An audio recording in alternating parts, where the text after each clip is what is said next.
President Biden's address to Congress last evening, he also had a message to Wall Street. The American Jobs Plan is a blue-collar blueprint to build America. That's what it is.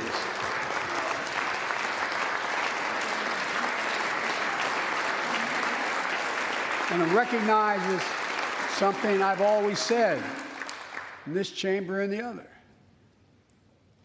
Good guys and women on Wall Street, but Wall Street didn't build this country. The middle class built the country, and unions built the middle class.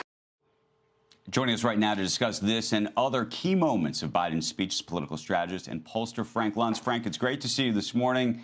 We just showed one of many clips, and I'd love to hear your perspective, but more importantly, what you think the American public thinks about what they heard last evening.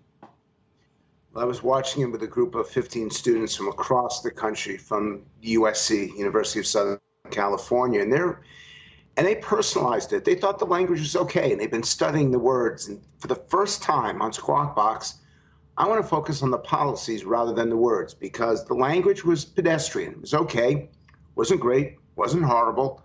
Nothing that he said was particularly memorable, but he emphasized again and again, jobs. That's the word that we heard again, jobs, jobs. 60% of Americans would rather have a career, only 35% would rather have a job. So that tells you where it's targeted.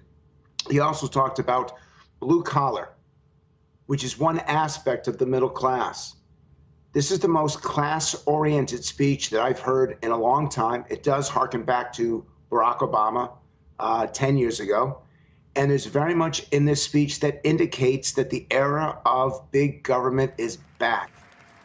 And even though we discuss how he articulates it, if you started to tally up the amount of money that's being spent, it is significant. And in the end, the public hates more than anything else, not the tax increases. I want to be very clear about this. It's not the tax increases that the public hates. It's the waste, the fraud, the abuse, and in some cases, the corruption that comes when you spend this much money with this little accountability, transparency, and oversight.